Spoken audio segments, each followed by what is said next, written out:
Hello friends, তোমাদের সবাইকে welcome আবার নতুন ব্লগে। তো তোমরা সবাই কেমন আছো? আশা করছি ভালো আছো। এই যে দেখো পেছনে আমার মা কি করছে।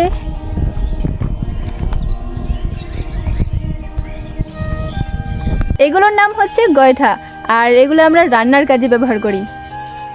এই যে দেখো আমার পেছনে আরও অনেকগুলো আছে, এগুলো আমার মা শুকোতে দিয়েছে। তো যখন এগুলো শুকিয়ে যাবে তখন এগুলো দিয়ে আমরা রান্না করব। তো ফ্রেন্ডস, এখন আমি বানাবো মোড়ালি। আসলে আমার বাবা বেশিরভাগ বাজার থেকে ওই খাবারটা নিয়ে আসে, খেতে অনেক টেস্টি লাগে, সেটার জন্য একটু অধিক ওই খাবারটা প্রিয় হয়ে গেছে।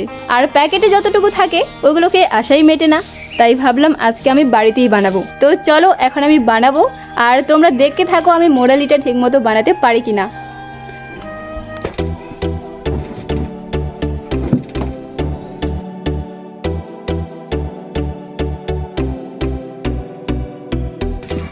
এই যে দেখো এখানে আমি 3টে ময়দার ডো করে নিয়েছি। তো প্রথমে আমি এগুলোকে রুটির মতো গোল করব, তারপর ছোট ছোট করে কেটে নেব।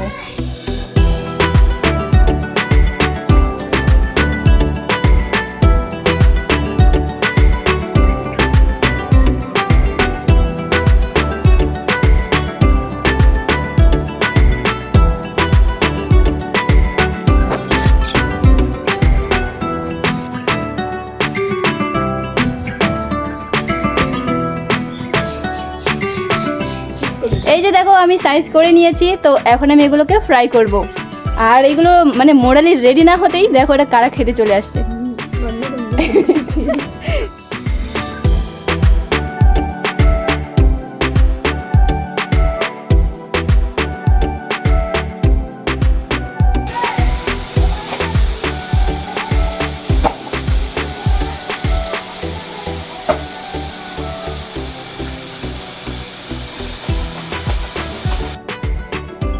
তো ফ্রেন্ডস দেখো আমার মোড়ালি রেডি।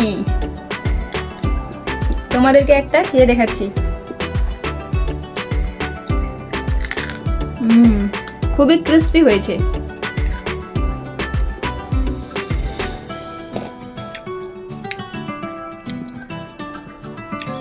তো কেমন লাগলো তোমাদের রেসিপিটা অবশ্যই কমেন্ট করে বলো।